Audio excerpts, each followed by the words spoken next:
Hello बच्चों। तो आज हम लोग स्टार्ट करने वाले हैं क्लास नाइन्थ का वो चैप्टर जहाँ से बुक की स्टार्टिंग होती है। तो बुक की स्टार्टिंग कहाँ से होती है? जहाँ से मैथमेटिक्स का स्टार्ट होता है। अब मैथमेटिक्स कहाँ से स्टार्ट होती है? तो मैथमेटिक्स स्टार्ट होती है हमारी डिजिट से। क्या आपको पता है हमारे इस यूनिवर्स के अंदर कितने डिजिट्स है? गेस कीजिए, अपने होल यूनिवर्स में, पूरे यूनिवर्स में कितने डिजिट्स है? क्या आप बता सकते हो? यस, आपने गेस किया होगा सर इन्फिनाइट्स। तो मैं आपको बता देता हूं कि आपने जो गेस किया है वो फिलहाल के लिए तो रॉन्ग है। क्यों रॉन्ग है उसको जानने के लिए आपको देखना होगा ये वीडियो। तो चलिए देखिए, स्टार्ट करते हैं क्लास नाइन्थ चैप्टर नंबर 1 जिसका नाम है नंबर सिस्टम। तो नंबर सिस्टम की हम लोग शुरुआत कर चुके हैं। नंबर सिस्टम्स के अंदर क्या पढ़ने वाले आज वो देखिए। तो सबसे पहले हम स्टार्ट करने वाले हैं किस चीज से? जो मेरा आपका क्वेश्चन था, digits. How many digits in our universe? कितनी होती है? आपका कहना होगा सर इन्फिनाइट्स। तो मैं कहूंगा नहीं बच्चा, डिजिट्स स्टार्ट होती है 0 1 2 3 4 5 6 7 8 9। क्या 10 लिखूंगा? नहीं, 10 में नहीं लिख सकता। क्यों नहीं लिख सकता 10? क्योंकि 10 के अंदर अगेन 1 और 0 शामिल हो गए, तो 10 नहीं आया। 10 की जगह पर 1 और 0 लिखना पड़ेगा। तो आप कहोगे सर डिजिट्स तो यही होती है। इसका मीनिंग 0 से लेकर 9 तक हमारे पास में डिजिट्स होती है बेटा। तो जो इन्फिनाइट है सर वो क्या है? इन्फिनाइट्स होते क्या है? इन्फिनाइट्स होते हैं हमारे नंबर्स। बिकॉज डिजिट्स से जो फॉर्म होते हैं उनको हम लोग क्या बोलते हैं? नंबर्स कहते हैं। क्या कहते हैं? नंबर्स। और नंबर्स कितने होते हैं? नंबर्स हो गए हमारे इन्फिनाइट्स। चलिए ये डाउट्स क्लियर हो गया। तो आज से कोई भी पूछे आपसे कि डिजिट्स कितने होते हैं तो इन्फिनाइट्स कहना नहीं है, क्योंकि आपको यहां पर सिखाया जा रहा है बेटा जो कहीं और नहीं सिखाया जाएगा। क्लियर? तो डिजिट्स और नंबर्स के बीच का डिफरेंस समझ में आ गया। इनसे क्या बनते हैं? Numbers. Numbers 1 digits, 2 digits, 3 digits, 4 digits के नंबर्स बनते हैं। तो नंबर्स हो गए इन्फिनाइट्स। बट बेटा नंबर्स होते हैं उन सब के क्या होते हैं? पर्टिकुलर टाइप्स होते हैं। क्योंकि हमने नंबर्स के कई नाम सुने। जो टाइप्स के अंदर सबसे पहले जो नाम सुने हो आप, वो है हमारे पास में नेचुरल नंबर। क्या होता है? Natural number. और नेचुरल नंबर को किससे डिनोट करते हैं? एन से डिनोट करते हैं। और ये स्टार्ट कहाँ से होते हैं? जहां से आपके क्लास के रोल नंबर स्टार्ट होते हैं। और रोल नंबर स्टार्ट होता है 1 2 3 4 और जितनी आपकी क्लास में स्ट्रेंथ है वहीं तक नहीं, इन्फिनाइट तक जाते हैं बेटा। ये भी कहाँ तक? इन्फिनाइट्स तक। तो अब आपको समझ में आ गया कि नंबर्स इन्फिनाइट तक जाते। सिंबल भी यूज कर सकते हो इन्फिनाइट्स का। लाइक इस तरीके का जो सिंबल्स होता है वो इन्फिनाइट्स के लिए यूज होता है। सेकंड नंबर पर हम बात करने वाले हैं जो हमारे लिए क्या होंगे? Whole number. Whole numbers start होते हैं कहाँ से? जहाँ से नेचुरल नंबर नहीं होते। 0 1 2 3 4 और ये भी कहाँ तक चले जाते हैं? ये भी चले जाते हैं हमारे इन्फिनाइट तक चले जाते हैं। नंबर 3 पर कौन आता है? नंबर 3 पर आते हैं हमारे इंटीजर्स नंबर। बेटा इंटीजर्स नंबर को जिस तरीके से नेचुरल नंबर को एन से डिनोट किया गया है, होल नंबर्स को डब्ल्यू से किया गया है, तो इंटीजर्स को क्या आई से किया जाएगा? नहीं, इंटीजर्स को किया जाता है जेड से डिनोट किया जाता है। और ये कॉम्पिटिटिव एग्जाम्स के अंदर काफी बार पूछा भी गया हुआ है। तो जेड से डिनोट किया गया। यहां पर नंबर्स हमारे पास नेगेटिव नंबर्स भी होते हैं, 0 भी होता है और पॉजिटिव नंबर्स भी होते हैं। आपने नोटिस किया होगा मैंने कहा नेगेटिव नंबर्स होते हैं। क्या होते हैं बेटा? नेगेटिव मतलब जिसके आगे माइनस साइन होता है। तो नेगेटिव नंबर भी है। मैंने स्पेसिफाई किया गया है कि 0 को अलग से बोलना है। 0 आपका न तो नेगेटिव है, नहीं आपका पॉजिटिव में कंसिडर होता है। ये आपको पता होना चाहिए। तो ये आपका हो गया नेगेटिव, 0 और पॉजिटिव नंबर्स जिसमें आते हैं इंटीजर्स हमारे। एंड फोर्थ वंस अगर मैं बात करने जाऊं वो आपके लिए क्या होगा? Rational number. तो रेशनल नंबर को क्या आर से डिनोट करते हैं? नहीं, रेशनल नंबर को हम डिनोट किससे करते हैं? क्यू से डिनोट करते हैं। और ये क्या होते हैं? जिन नंबर्स को हम पी बाई क्यू की फॉर्म में रिप्रेजेंट कर सकते हैं। पी बाई क्यू की फॉर्म का मीनिंग क्या होता है बेटा? एग्जाम्पल्स के लिए लिखूं जैसे लाइक 2/3, या मैं 4/1 ही क्यों ना लिख दूं, या 1/5 लिखूं, या 0/3 लिखूं। ठीक, तो इस तरीके के जो नंबर्स होते हैं उन सबको हम लोग क्या कहते हैं, रेशनल नंबर। लेकिन जिनको हम p बाई क्यू की फॉर्म में रिप्रेजेंट नहीं कर सकते हैं वो हमारे लिए क्या हो जाएंगे, इरेशनल नंबर्स। तो इरेशनल नंबर्स हमारे लिए क्या हो जाएंगे, अगर मैं आपसे पूछूं इरेशनल नंबर्स के बारे में कि इरेशनल नंबर, तो आप कहोगे सर इरेशनल नंबर वो हो गए जिन्हें हम p बाई क्यू की फॉर्म में रिप्रेजेंट नहीं कर सकते, लाइक √2। अब आप इसको कैसे करोगे, √2/1 नहीं लिख सकते हैं, √3।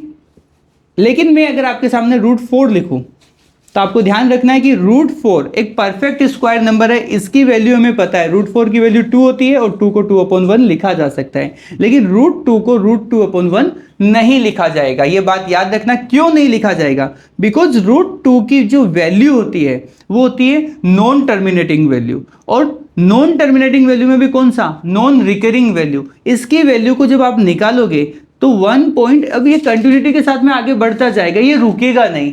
तो अब आपको पता है कि डेसिमल एक्सपेंशंस में हम लोग उसको रिप्रेजेंट नहीं कर सकते, इसलिए √2 हमारे लिए क्या हो गया, इरेशनल नंबर, बिकॉज हम इसको p बाई क्यू की फॉर्म में रिप्रेजेंट नहीं कर सकते। लेकिन जो परफेक्ट स्क्वायर नंबर होते हैं, √4 हो गया, √9, √16, √25, जिनके रूट्स आप फाइंड आउट कर सकते हो उनको हम बोलते हैं perfect square number, perfect square number. और परफेक्ट स्क्वायर नंबर्स होते हैं वो सारे के सारे किस में कंसीडर होते हैं, वो सारे कंसीडर होते हैं हमारे रेशनल नंबर में। किस में होते हैं बच्चा, रेशनल नंबर में। और ये हमारे लिए क्या हो जाते हैं, इरेशनल नंबर। क्लियर, तो यहां पर ये चार चीज आपके सामने आ चुकी है, natural numbers, whole numbers, integers और रेशनल नंबर्स। बेटा इन सब चीजों के बारे में आपको कुछ चीजें पता होनी चाहिए, जैसे फॉर एग्जांपल नेचुरल नंबर्स और ये होल नंबर्स। तो यहां पर आपको पता है कि सारे के सारे होल नंबर्स क्या नेचुरल नंबर हो सकते हैं, तो आप कहोगे सर ये नहीं हो सकता, बिकॉज यहां पर 0 शामिल हो गया है, तो 0 को हम लोग नेचुरल नंबर नहीं कह सकते। लेकिन all natural number is a whole numbers, तो यहां पर ये सारे के सारे जो नंबर्स दिए गए इन सबको मैं होल नंबर कह सकता हूं, क्योंकि ये सारे के सारे नंबर यहां प्रेजेंट है। तो यहां से आपको एक चीज याद रखना है, याद करने का सीक्वेंस दे देता हूं मैं आपको कि नेचुरल नंबर्स, सेकंड वन पर होल नंबर्स, फिर आपके integers number and then after आपके रेशनल नंबर्स। बेटा यहां पर ही नहीं है नंबर्स, यहां पर ये जो सारे के सारे नंबर्स जिस चीज में शामिल हो जाते हैं उनको हम लोग आर से डिनोट कर देते हैं। आर का मीनिंग होता है रियल नंबर। क्या होता है बेटा, रियल नंबर। तो आप कहोगे सर ये सब रियल नंबर है तो क्या कुछ इमेजिनरी भी होता है, यस डेफिनेटली इमेजिनरी नंबर भी होते हैं, इमेजिन किए जाते हैं, सपने में आते हैं बेटा ऐसे नंबर कि इमेजिन तो वही करते हैं, लेकिन नहीं, मैथमेटिक्स में इमेजिनरी नंबर भी होते हैं। ये जब हम साइंस लेंगे तो उस टाइम पर मैथमेटिक्स के अंदर पढ़ेंगे, एक नाम आएगा आपके सामने, एक नया सा नाम जिसका नाम है आइटा। ठीक है बेटा, आइटा आई से रिप्रेजेंट किया जाता है, वो इमेजिनरी नंबर के लिए यूज करते हैं, वो भी मैं अभी आपको बताऊंगा, उसके लिए 2 मिनट वेट कीजिए। तो यहां पर सबसे पहले जान लेते हैं natural number, whole numbers, integer number और रेशनल। तो all natural number is a whole number, और सारे के सारे नेचुरल नंबर को होल नंबर कह सकते हैं। यस देख सकते हो आप यहाँ पर 1 2 3 4 ये यहाँ से स्टार्ट हो रहे हैं, इसका मीनिंग इसको छोड़ दे तो ये सब के सब क्या बन जाएंगे, नेचुरल नंबर। तो सभी नेचुरल नंबर को होल नंबर कहा जा सकता है, एंड सारे के सारे होल नंबर को इंटीजर भी कहा जा सकता है। क्लियर, या सारे के सारे नेचुरल नंबर को भी इंटीजर्स कहा जा सकता है। एंड यहाँ पर जितने भी इंटीजर्स है उनको हम लोग क्या कह सकते हैं, रेशनल नंबर्स। जितने भी होल नंबर्स है उनको भी हम लोग क्या कह सकते हैं, रेशनल। और जितने भी नेचुरल है उनको भी हम लोग क्या कह सकते हैं, रेशनल। इसका मतलब ये एरो इस डायरेक्शन में चल रहा है, नेचुरल को होल बोल सकते हैं, नेचुरल को इंटीजर कह सकते हैं, नेचुरल को रेशनल कह सकते हैं, होल को इंटीजर कह सकते हैं, होल को रेशनल कह सकते हैं, एंड इंटीजर को भी रेशनल कह सकते हैं। लेकिन रिवर्स में इस डायरेक्शन में जब भी आप बात करोगे कैंसिल लगा दो कि सर ये पॉसिबल नहीं है, इसी डायरेक्शन में पॉसिबल है, इस डायरेक्शन में पॉसिबल नहीं है। यहां से आपकी जो एग्जाम जब भी होती है तो टीचर्स आपको 1 मार्क्स के लिए ऑब्जेक्टिव सेक्शंस का क्वेश्चन बनाकर देता है, 1 मार्क्स का, इसी चीज से। तो ये आपको याद होना चाहिए, 100% यहां से आपके लिए एग्जाम में क्वेश्चन बन जाता है। तो ये बात कर रहे थे आपके नंबर्स की। तो नंबर सिस्टम में मैंने अभी कहा आपको रियल नंबर, तो रियल नंबर तो क्या इमेजिनरी नंबर होते हैं, यस डेफिनेटली इमेजिनरी नंबर होते हैं। आज तक आपने जो नंबर नहीं देखा वो आज मैं आपके सामने लिखने जा रहा हूं। क्या होगा वो नंबर, वो नंबर मैंने इस तरीके से लिख दिया, क्या ऐसा नंबर आज तक आपने मैथमेटिक्स में देखा है? ऐसा नंबर आज तक आपने मैथमेटिक्स में नहीं देखा है। तो इस नंबर को हम लोग क्या कहते हैं? Imaginary number. क्या कहते हैं? Imaginary number. क्यों? इसको भी हम लोग देखो सोल्व कर सकते हैं। रूट जो ये -1 है आपका, इस रूट -1 आपको पता है, अगर मैं इसको रूट -1 है, रूट -1 का नाम ही क्या होता है बेटा? आई होता है। आई का मतलब होता है आइटा।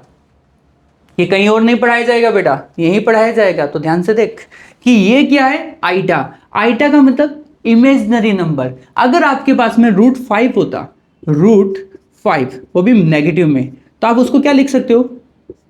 √5i, √5i लिख सकते हो। बिकॉज √5i क्यों लिखा मैंने? क्योंकि इस चीज को मैं इसमें कन्वर्ट कर रहा हूं √1 × 5, और आपको अभी जस्ट बताया था कि रूट -1 × √5, रूट दोनों पे अलग अलग लगा दिया, और इस जो चीज का नाम है वो क्या है? आई। तो ये क्या बन गया? ये बन गया √5 आइटा। तो ये इमेजिनरी नंबर होता है बेटा। ये क्या होता है? इमेजिनरी नंबर, जो हमारे सिलेबस में अभी तो ऐड नहीं हुआ है, लेकिन आने वाले कुछ सालों में ऐड हो जाएगा। तो इसका नॉलेज आपको होना चाहिए, क्योंकि अगर आपको अपने स्कूल के अंदर सबसे एक्स्ट्रा ऑर्डिनरी स्मार्ट बनना है तो डेफिनेटली आपको GW एजुकेटर्स को फॉलो करना है। तो यहां पर आपको पता होना चाहिए। तो ये हो गया एक नंबर से रिलेटेड। लेकिन हमारा जो चैप्टर्स है वो चैप्टर किसके ऊपर टिका हुआ है पूरा? चैप्टर्स हमारा है रेशनल नंबर। किसके ऊपर बेटा? Rational number. तो रेशनल नंबर के ऊपर किस तरीके से? तो मेरे कुछ छोटे छोटे क्वेश्चंस रहेंगे रेशनल नंबर से। तो चलिए स्टार्ट करते हैं रेशनल नंबर्स, और इसी के साथ हमारी एक्सरसाइज का जो ओवरव्यू है वो भी स्टार्ट हो जाएगा। तो उसके ऊपर आपको फोकस करना है। क्लियर? अगला मेरा क्वेश्चन रहेगा जो मैंने अभी आपको कहा कि मैं पूछने वाला हूं आपको रेशनल नंबर से रिलेटेड कुछ छोटे छोटे से question. Rational number, rational numbers की बात की जाती है जब, तो सबसे पहले टीचर्स आपसे जो क्वेश्चन पूछता है वो आपसे पूछा जाता है। याद रखिए, ये जो छोटी छोटी बातें हैं ये आपको क्लास के अंदर टीचर्स का फेवरेट बना सकती है। तो यहाँ पर सबसे पहले how many rational number, how many rational number present between two rational numbers, how many rational numbers present between two rational number. तो अब आप पूछोगे कि दो रेशनल नंबर के बीच में कितने रेशनल नंबर्स हो सकते हैं? आपका आंसर्स क्या आएगा? दो रेशनल नंबर्स है। लाइक मैं आपसे कहूं 1 और 3, तो 1 और 3 के बिटवीन कितने रेशनल नंबर्स हो सकते हैं? मोस्ट ऑफ बच्चे सोच रहे होंगे 1 और 3 के बिटवीन तो क्या हो सकता है? 2 ही होगा। लेकिन नहीं, आज आप सुनने वाले हो कि 1 और 3 के बीच में 2 नहीं बेटा, 1 और 3 के बीच में इनफाइनाइट रेशनल नंबर है। क्या सर ये सच है? यस डेफिनेटली, ये उतना ही सच है जितना तू अभी मुझे देख रहा है। तो यहां पर 1 और 3 के बीच में क्या होगा? Infinite rational number. तो 1 और 3 के बीच में इनफिनाइट रेशनल नंबर कैसे हो सकते हैं? अगर कोई आपसे पूछे कि प्रूव करके बताओ, तो मैं कहता हूं मैं आपको दिखाता हूं बेटा कि 1.0 लिखा जा सकता है, और यहां पर एंड 3 को 3.0 लिखा जा सकता है। तो 1.1 इन दोनों के बीच में ही आता है, 1.11 भी इन दोनों के बीच में ही आएगा, 1.111 भी इनके बीच में आएगा। अब आप समझ गए कि ये सर 1 बढ़ता जाएगा, लेकिन आएगा तो इन दोनों के बीच में ही। तो ये तो सिर्फ 1.1 लिखा है भाई, 1.2, 1.3, फिर 1.11 की जगह 1.21, 1.31, 1.41, फिर 1.31। आप बोलोगे सर रहने दो, पता चल गया बहुत सारे नंबर होते हैं। कितने होते हैं? इन्फिनाइट हो सकते हैं, जितने आप गिन नहीं सकते, जितने तेरे सर पे बाल है। अगर नहीं है तो कोई बात नहीं, लेकिन है तो वही क्या कहना चाह रहा है? इन्फिनाइट। तो अब पता चल गया। लेकिन एग्जाम में आपसे पूछा क्या जाएगा? एग्जाम में आपसे लाइक ऐसा सम पूछा गया है, जैसे मैं आपके लिए एक सम कर देता हूं, फाइंड। वो आपसे इन्फाइनाइट नहीं पूछेंगे, वो आपसे लिमिटेड पूछेंगे। Find 4 rational number, find 4 rational number between 1 और 3। तो 1 और 3 के बिटवीन कितने नंबर्स होते हैं? 4 रेशनल नंबर बिटवीन 1 और 3। तो 1 और 3 के बिटवीन आपको रेशनल नंबर निकालने हैं बच्चा। तो 1 और 3 के बीच में क्या करें? तो मैं आपको सबसे शॉर्टकट ट्रिक यहां पर बताने वाला हूं। 1 एंड 3, तो दोनों के बीच में जब हम आंसर्स की बात कर रहे हैं तब की बात कर रहा हूं मैं बेटा। तो 1 एंड 3 है तो 1 के नीचे 1/1 लगा सकते हैं और 3 के नीचे भी यहां पर 3/1 कर सकते हैं ना। अब इन दोनों नंबर्स का डिनोमिनेटर सेम है, मुझे कितने नंबर चाहिए? 4 रेशनल नंबर। तो हमेशा क्या करो, जब डिनोमिनेटर सेम हो जाता है तो इसको सबसे इजीएस्ट नंबर क्या होता है? 10 होता है ना मल्टीप्लाई करने के लिए, तो 10 से मल्टीप्लाई कर दो। वैसे टीचर्स का कहना होता है कि यहाँ पर 4 है, आपके स्कूल में ये सिखाया जाएगा आपको कि ये 4 है, +1 कर दो, 5 से ऊपर नीचे मल्टीप्लाई करो। लेकिन जब 9 होगा, 9 इंटू 5 करेंगे, 13 इंटू 5 करेंगे, 19 इंटू 5 करेंगे, तो आप बोलोगे सर इतनी तो टेबल ही मैंने लर्न नहीं की आज तक। 10 से मल्टीप्लाई करना आसान है ना, क्योंकि यहाँ पर सब चीज़ें आसान सिखाई जाएगी। तो 10 1 जा 10, बोले सर ये तो मेरा फेवरेट मल्टीप्लिकेशन था, 10 1 जा 10। और ये वाला कौन सा टिपिकल है? 10 3 जा 30 और अपॉन 10 1 जा 10, डिनोमिनेटर सेम है। अब ये दोनों सेम है, ऊपर वाले चेंज है 10 एंड 30, तो 10 और 30 के बिटवीन कितने नंबर हो सकते हैं? बच्चा बोलेगा 10 के बाद में 11 आता है, तो 11/10। फिर यहाँ पर आगे बढ़ते जाओ, 11 के बाद में 12/10, 13/10, 14/10। बस मैं इतना ही लिखने वाला हूँ क्योंकि मुझे जितना पूछा गया है मैं उतना ही काम करता हूँ, उससे ज़्यादा नहीं करता। ओके, आपकी तरह। तो यहाँ पर आपको आंसर क्या मिला? ये 4 नंबर। आप देखोगे तो ये नंबर क्या है, इसको सॉल्व करेंगे तो 1.1, 1.2, 1.3, 1.4, और आते तो इन दोनों के बीच में ही है, अभी आपको बताया था।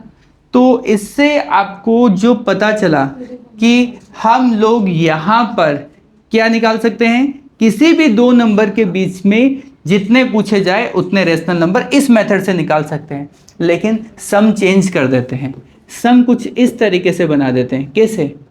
फाइंड 4 रेशनल नंबर, फिर से 4 रेशनल नंबर, यस, फिर से 4 rational number. Find 4 rational numbers between, इस बार आपसे मैं पूछूंगा 2/3 एंड 4/5। 2/3 एंड 4/5 थोड़ा सा टिपिकल हो गया ना, क्योंकि जब तुम्हें अपॉन में कोई चीज आती है तो तुम भी वैसे ही लटक जाते हो जैसे ये 3 और 5 लटके हुए हैं। यस, सही बोला। तो यहां पर ये 4 रेशनल नंबर कैसे निकालेंगे? तो कोई बात नहीं बेटा, आंसर्स के लिए आंसर लिखो और 2/3 एंड सेकंड नंबर पर क्या दिया गया है? 4/5। सबसे पहले क्या कहा था यहां पर, याद करो कि दोनों के डिनोमिनेटर सेम होने चाहिए। यहां पर 1 और 1 सेम था तो डायरेक्ट 10 से मल्टीप्लाई किया। यहां पर डिनोमिनेटर सेम नहीं है, ये 3 है और इधर कितना है? 5 है। तो क्या करेंगे? 3 और 5 दोनों को एलसीएम कितना होता है? सर एलसीएम, ये क्या बोल रहे हो सर, एलसीएम तो पहले से ही प्रॉब्लम चल रही है, 6 7 8 बड़ी मुश्किल से निकला और 9th पे तो मैं पहुंचा हूं कैसे जैसे कर कर। एलसीएम नहीं आता, मुझे नहीं आता है, डरने की बात नहीं, मैंने कहा था सब कुछ इजी है। यहाँ पर 5 इधर 3, ये 5 है, ये इन दोनों को गिफ्ट कर दो, कर दिया। और इधर कौन था? 3, इसको इन दोनों को गिफ्ट कर दो। तो अब 5 2 जा 10 एंड 5 3 जा 15, और यहां पर 4 3 जा 12 और 5 3 जा 15। अब देखिए डिनोमिनेटर हो गया सेम। अब जो क्या करना है, जब डिनोमिनेटर सेम हो जाता है हमेशा 10 से मल्टीप्लाई कर देना है। तो अब 10/15 इसको हमने 10 से मल्टीप्लाई कर दिया। एंड सेकंड नंबर पे क्या दिया गया? 12/15, इसको भी हम लोगों ने 10 से मल्टीप्लाई कर दिया। बच्चा पार्टी 10 × 10 100, और ये कितना? 150, और यहां पर 120 एंड 150, दोनों के बीच के अंदर जो चाहिए वो लिख सकते हैं। 4 रेशनल नंबर, तो it's means 4 rational number 101/150, 102/150, 103/150 and 104/150। अगर 5 पूछता तो आगे एक और नंबर लिख देते, अदरवाइज यहां पर रुक जाएंगे। तो ये हमारे हो गए 4 रेशनल नंबर। तो एग्जाम में आपसे या तो टीचर ऐसा पूछेंगे, अगर टीचर ने आपका भला सोच लिया है, टीचर हमेशा भला ही सोचता है बेटा, आप गलत तो आप सोचते हो, अदरवाइज टीचर्स आपको क्या देंगे? ये वाला सम। तो यहां पर मैं आपको आईएमपी मेंशन कर देता हूं, ताकि आपको याद रहे कि टीचर हमेशा आपसे इसी तरीके के सम पूछेंगे। ये वाले तो सिखाए जाते हैं, ये वाले एग्जाम में पूछे जाते हैं जो तुम्हें नहीं आते। अगर आपने वीडियो नहीं देखा केयरफुली तो आपको नहीं आएगा, और अगर आपने पूरा सुना है लाइन टू लाइन तो डेफिनेटली यहां तक आपको पहुंच ही जाओगे। तो ये समझ में आ गया।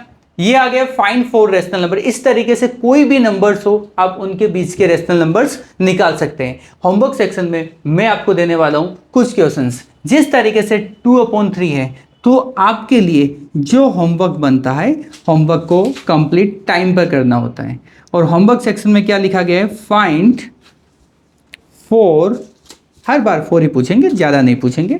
फाइंड 4 रेशनल नंबर बिटवीन कितना 1/7 एंड 2/9, 1/7 एंड 2/9 इनके बिटवीन। और ये जो चीज़ है इसका आंसर है, इसका आंसर मुझे चाहिए कमेंट बॉक्स के अंदर कि आप क्या आपको पता है। मैंने पूछा, आपने वीडियो देखा होगा तो आप यहाँ तक पहुँचोगे और मुझे आंसर दोगे। चलिए अब चलते हैं नेक्स्ट टॉपिक पर। नेक्स्ट टॉपिक आता है नंबर लाइंस। तो नंबर लाइंस के बारे में पढ़ते हैं, देखते हैं नंबर लाइंस होती क्या है। नंबर लाइंस की जब बात करते हैं तो नंबर लाइन में तो आप लोगों को पता ही है बच्चा, सभी लोगों को, कि नंबर लाइंस क्या होती है। नंबर लाइंस के ऊपर नंबर्स को रिप्रेजेंट किए जाते हैं, और तो क्या करेंगे। तो नंबर लाइंस ये है बेटा आपकी। तो ये लाइन मैंने ड्रॉ कर दी, तो इसको तो लाइन ही कहेंगे, लेकिन अगर मैं उसके ऊपर नंबर्स को लिख दूँ, ये 0, इस डायरेक्शन के अंदर पॉजिटिव नंबर्स लिखे जाएंगे, इस डायरेक्शन के अंदर नेगेटिव नंबर्स आएंगे। लाइक ये हमारा हो गया 1, यहाँ पर हमने मेंशन कर दिया 2, इधर मेंशन कर दिया 3, और आगे भी चलता रहेगा। ऐसा नहीं कि यहाँ 3 होते हैं, आगे तक चलते रहते हैं। इस डायरेक्शन के अंदर -1, -2, यहाँ पर हो गए -3, और ये भी कंटिन्यूटी के साथ में आगे बढ़ते रहते हैं। पता चल गया आप लोगों को। तो इस चीज का जो नाम है भाई, इस चिड़िया का नाम क्या है, ये उड़ने वाली है, तो यहाँ पर इसका नाम है नंबर लाइन। ओके, तो नंबर लाइन तो समझ में आ गया, नंबर्स को रिप्रेजेंट करना आता है। यस, अगर मैं कहूँ कि 2 को नंबर लाइन पर रिप्रेजेंट करो, बच्चा बड़ा खुश होकर कि सर ये आपने IIT लेवल का क्वेश्चन मुझसे पूछ लिया और मैंने सॉल्व कर दिया, बड़ा खुश हो गया। 2 यहाँ होता है, लेकिन 2 यहाँ होता है, 1/2 कहाँ होता है सर, ये भी मुझे पता है, सबके नीचे 2 लगा दूंगा, लगा दिया। अब कहाँ होता है, 1/2 भी पता चल गया। यस, ये 1/2 आ गया। अगर मैं पूछता 1/3 कहाँ होता है, सबके नीचे 3 लगा देता, आसान है ना। अगर मैं कहता कि नंबर 1 इंटीजर 1/3, तो ये भी कर लेते, क्योंकि ये भी आसान है। लेकिन फिर टफ क्या है, सब कुछ आसान है, टफ ये होता है कि अब मुझे √2 कितना, ये तो आसान है, तो क्या ये आसान है। √2 को नंबर लाइन पर रिप्रेजेंट करके बताओ। सर ये भी आसान है, बच्चा बड़ा मुझे प्यार से बोला, और इतना प्यार से बोला कि अगर आप एक बार देखोगे तो भाई उसके बाद में मैं तो एक दिन तक वीडियो ही नहीं बनाया। क्यों नहीं बनाया, ध्यान से देखना भी। 1 2 3 उसने फटाफट मुझे आंसर जो दिया ना, उसके बाद में 2 दिन तक वीडियो नहीं बनाया। मैथमेटिक्स को देख रहा था कि भाई कुछ ऐसा पॉसिबल है या नहीं है। बोला सर आपने √2 पूछा ना, क्या किया उसने, देखो आइंस्टाइन के बाद में छोटा आइंस्टाइन मिला था मुझे। सर आप ही ने तो बताया था कि नेगेटिव में इमेजिनरी नंबर होते हैं, और ये हमारा √2 हो गया। और ये देखने के बाद में बेटा सर घूम गया मेरा तो, कि ये आइंस्टाइन इस जमाने में कहाँ से आ गया। और तुम्हारे बीच में भी अगर ऐसे बैठे हैं तो उनको आइडेंटिफाई करो और कमेंट सेक्शन में उनके नाम डाल दो, ताकि पता चले कि हमारे भारत के पास बहुत सारे आइंस्टाइन हैं। कहीं तुम तो नहीं हो। तो अगर आइंस्टाइन नहीं बनना है बेटा, मैथमेटिशियन बनना है, तो √2 कैसे नंबर लाइन पर रिप्रेजेंट होता है वो एक बार जरूर देख ले। पक्का, √2 ऐसा नहीं होता है। अगर ऐसा किया ना तो उसी लिस्ट में तेरा नाम भी आ जाएगा। √2 को इस तरीके से रिप्रेजेंट नहीं कर सकते। क्यों? क्योंकि √2 इरेशनल नंबर है, और इरेशनल नंबर को बेटा इस तरीके से आप रिप्रेजेंट नहीं कर सकते हो। आप सिर्फ रेशनल नंबर को तो वहां पर रिप्रेजेंट करोगे, लेकिन इरेशनल नंबर को तो रिप्रेजेंट नहीं कर सकते। और नहीं कर सकते तो कुछ तो ट्रिक होगी इनकी। √2 को नंबर लाइन पर रिप्रेजेंट कैसे करते हैं? तो यस, √2 को नंबर लाइन पर रिप्रेजेंट करने के लिए आपको सबसे पहले एक हमारी प्यारी सी छोटी सी नन्ही सी मुन्नी सी थ्योरम है, उसका नाम क्या है? Pythagoras theorem. और मैं उसको जिस नाम से जानता हूं, मैंने उसका एक निकनेम रखा है, और वो है PGT। PGT। तो बाय यूजिंग PGT, आखिर है क्या ये PGT? By using PGT, Pythagoras theorem. तो PGT आपको किस तरीके से अलग बनाएगी सबसे? क्यों? क्योंकि सब ट्राइंगल्स के अंदर ये नहीं लगती है, ये उसी ट्राइंगल में लगती है जिसमें एक एंगल कितना डिग्री का होता है? 90 डिग्री का होता है। क्या जानते हो इस ट्राइंगल का नाम क्या होता है? इस ट्राइंगल का नाम होता है right angle triangle. Right angle triangles का मीनिंग यहां पर 90 डिग्री होता है, एक एंगल 90 डिग्री, और जिसको बेस पसंद है वो बेबी होती है, और ये हमारा बेस होता है, और ये हमारा हो गया परपेंडिकुलर, और इसका नाम हो गया हाइपो। मैं सबको शॉर्ट फॉर्म दे देता हूं, बेबी को बेस पसंद है और हमको यहां पर B4 बेस मिल चुका है। ये हो गया हाइपो और ये हो गया परपेंडिकुलर। मिल चुका आप सभी को? इन तीनों का जो एक रिलेशन बनता है, उस रिलेशन का नाम क्या होता है? PGT, Pythagoras theorem. क्या होता है भाई साहब? ये होता है हाइपो का square is equals to base का स्क्वायर प्लस परपेंडिकुलर का स्क्वायर। कहने की बात कुछ इस तरीके से है, square of the longest sides, square of longest sides is equals to sum of square of the two other sides. इसको बोलते हैं स्टेटमेंट ऑफ पाइथागोरस थ्योरम। याद कर लीजिएगा, वापस से सुन लीजिएगा। तो हाइपो का square equals to base square plus perpendicular square, इसी से ही √2 यहां पर आने वाला है हमारे सामने। चलिए, √2 बोला है मैंने, किसको? √2 को नंबर लाइन पर रिप्रेजेंट करो।